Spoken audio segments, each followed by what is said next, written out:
जय हिंद फ्रेंड्स। तो हम पढ़ रहे थे सुभाष शांति राजस्थान जी की और आज के सेशन में हम अगले 3 पेज को कंटिन्यू करेंगे जो हम सैटरडे को पढ़ रहे थे। ठीक है, तो शुरू करते हैं आज का सेशन ठीक वैसे ही जैसा कि जनरली शुरू करते हैं मोटिवेशनल कोट या प्रेरित विचार के साथ। बहुत दिनों से आपसे बहुत सही से नहीं मिल पा रही हूँ, है ना।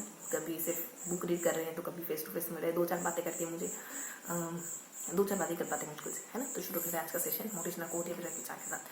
तो जैसे सोचा ना कि आपसे मिल रही हो तो एक लाइन मुझे जहन में कि सब्र का फल मीठा होता है। इसका एक्सप्लेनेशन आज क्या बताऊँ ये मुझे समझ नहीं आ रहा अभी, लेकिन सोचा कि आपसे कनेक्ट होंगी तो कुछ बातें तो होगी से, ठीक है। तो इसी वजह से मैं बस जस्ट आपसे कनेक्ट हो जाती हूँ, है ना। बहुत ज़्यादा सोचती नहीं हूँ, है।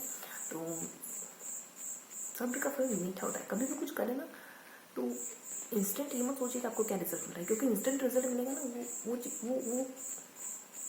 वो वर्क भी वैसा ही होगा, है ना। अगर आप आम खाना चाहते हैं ना तो थोड़ा सा सब्र करना पड़ेगा आपको। हो सकता है कि एक छोटा सा एग्जांपल जो ध्यान आ रहा था कि अगर रोटी बनाएंगे ना, देखो अभी खाना ही बनाए तो मुझे अगर आप चपाती बनाएंगे ना तो जल्दी बन जाएगी, लेकिन दाल बाटी बनाएंगे तो वक्त लगेगा। लेकिन जब भी बनती है ना तो स्वाद उतना ही बेहतर आता है, ठीक है। तो जब वक्त लगे ना और काम जो प्रोसेस में चल रहा हो ना तब हमको आउटपुट नहीं दिखता है ना। प्रोसेस दिखती है और लोगों को प्रोसेस से नहीं बल्कि प्रक्रिया से नहीं बल्कि परिणाम से मतलब होता है। तो आपको अपने आप पे ये विश्वास रखना है जब आप प्रोसेस में चल रहे हो, प्रक्रिया में चल रहे हो, कि जब भी रिजल्ट आएगा, जब भी परिणाम आएगा उतना ही बेहतर होगा जितनी बेहतरी से हम इस प्रोसेस से गुजर रहे हैं, ठीक है। तो कोशिश ये करें कि जब भी कुछ सीखने की प्रोसेस में हो तो धीरज रखें, है ना। धैर्य रखें, विश्वास बनाए रखें, वो ज़रूरी है, पता है। तो शुरू करते हैं आज का सेशन, कुछ डिस्कस करते हैं। पिछले 3 पेज में हमने क्या पढ़ा था पता है। हम शायद 50 की रेंज में चल रहे थे, 53, 4, 5 इस रेंज में चल रहे थे। और हमने ना चंबल नदी के बारे में पढ़ा था कि इसको चरणमोती, कामधेनु, बारामासी, नित्य प्रवाही इन नदियों के नाम से, इस नदी के इन नामों से जाना जाता है। ये सहमदपुर, कोटा, बूंदी, धौलपुर, करौली इन जिलों में कभी थी, एक और हो सकते इन जिलों में कभी थी, क्योंकि मुझे पहले से याद कुछ नहीं है। आपको याद करा रही हो, साथ में याद कर रही, ठीक है। ये हमने सैटरडे को पढ़ा था, एक दिन बीच में बीत चुका है, संडे बीत चुका है, आज मंडे है ना। तो ये देखना है कि कितना याद रहा है, कितना याद है। हमने एक बार पढ़ा है, अच्छे से पढ़ा है, पूरे अटेंटिव होकर पढ़ा है ना।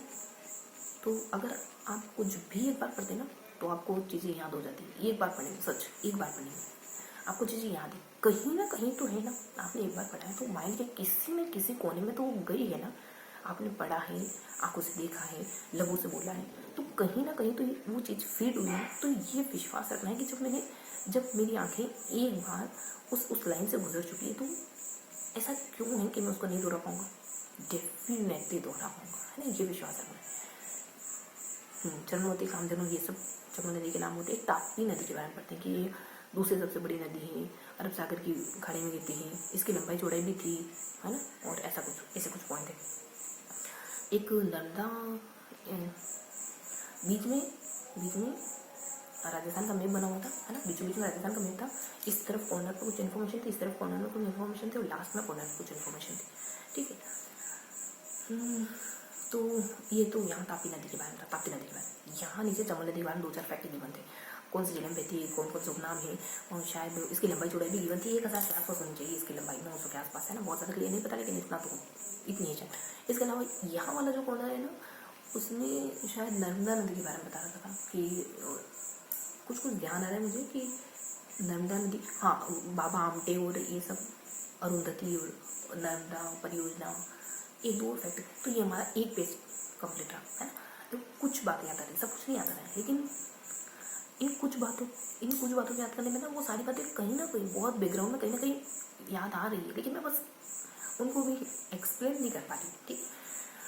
जरूरी तो नहीं कि आप हर चीज़ को एक्सप्लेन कर पाए, आपको कभी कभी इमेज ध्यान आएगी, है ना। तो उस इमेज को हमको जूम इन करना है, माइंड में जूम इन करना है। ब्लर है तो उसको ब्रशअप करना है धीरे धीरे, है ना। अभी आप उससे बहुत दूर है, थोड़ा उसके नज़दीक जाना, ठीक। तो बीच में कहीं है अपन, है ना। 2 दिन के बाद बीच में कहीं एक बार पेज पलटाएंगे ना तो सब कुछ वैसा जैसा ध्यान होगा आपको, है ना। इसके अलावा हाँ, एक लास्ट पेज पढ़ा था जिसमें हम चंबल नदी की सहायक नदी पढ़ते हैं। जिसमें कोई खास इन्फॉर्मेशन नहीं थी, बस इतना था कि ये नदियाँ कहाँ से निकलती हैं और कहाँ चंबल में विलीन हो जाती है। तो कहाँ से निकलती है और कहाँ विलीन हो जाती है, इसमें हम मध्य प्रदेश और एमपी और एक और क्या था, मतलब ऐसे दो नाम चल रहे थे, एमपी और भीलवाड़ा या ऐसा कुछ था, मतलब दो नाम चल रहे थे, यहाँ से निकलती है और यहाँ विलीन इस जिले में चंबल में विलीन हो जाती है। ऐसे पैरेलल दो नाम चल रहे थे, दो। तो इस तरफ तो सेम नाम थे, इस तरफ थोड़ा सा नाम थोड़े अलग थे, ठीक है, अलग अलग नाम थे, कहाँ से निकलती है, कहाँ विलीन होती, कहाँ से निकलती, कहाँ विलीन होती, इस तरीके से था, ठीक है। फॉर्मेट ध्यान है ना, तो ये भी बहुत है, फॉर्मेट ध्यान है आपको, तो ये भी बहुत है, ठीक है। और इसके अलावा कहाँ से निकलती है, कहाँ चंबल में विलीन होती है, इसके अलावा कुछ थोड़ी और इन्फॉर्मेशन जो एडिशनल इन्फॉर्मेशन की कैटेगरी में आती है। कोई एक आधी विशेष बात हो सकती है, कोई महत्वपूर्ण पॉइंट हो सकता है उस नदी को लेकर के, है ना, कोई कि इस नदी के किनारे ये है, शायद सूरत नगर बसा हुआ है, कोई नदी थी, ये इन्फॉर्मेशन आई थी। एक के पास घाघरों का दुर्ग है ना, आहुकाली सिंध। एक के पास एक और कोई दो पॉइंट मुझे हल्का सा ध्यान आ रहा है, कुछ तो था लेकिन अभी इतना रिकॉर्ड नहीं कर पाई।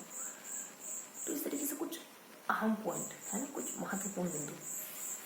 ये हमारा लास्ट पेज है, इस तरीके से है ना, बहुत ज़्यादा नहीं लेकिन इस तरीके से ये मैं बता पाई हूँ। फिर है बीच का पेज, जिसमें हम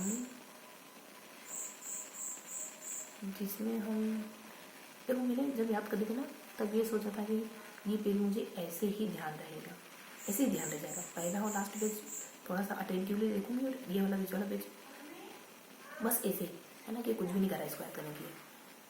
और जानते ये कुछ भी नहीं करा, ये भी मैंने किया, और इस वजह से वो बहुत ज़्यादा शायद अटेंटिवली याद रही, क्योंकि कुछ भी नहीं करने के लिए ये कहने की ज़रूरत नहीं होती, ये डिस्कस करने की भी ज़रूरत नहीं होती, है ना। तो फिर तो मैंने टेक लगा दी उस पर कि कुछ भी नहीं करा, इस कैटेगरी में आ रहा है वो, तो टेक तो लग गया ना, है ना। मैं तो ठीक है, बीच वाला पेज थोड़ा सा मिस हो रहा है, अगर थोड़ा सा देखेंगे तो रिकॉर्ड कर पाएंगे, ठीक है। तो ये था आज का सेशन, मुझे सिर्फ आपसे बात करनी थी, इस वजह से कुछ थोड़ा सा अच्छा से आपको समझा के, याद करवा के आपसे मिलने आ सकते हैं, आपसे डिस्कशन करने आ सकते हैं, है ना, बीच मौजूद होने आ सकते हैं। तो ये था आज का सेशन, मिलते हैं इसी किसी अगले सेशन में, तब तक के लिए हंसते मुस्कुराते रहिए, दिल से पढ़ाई करते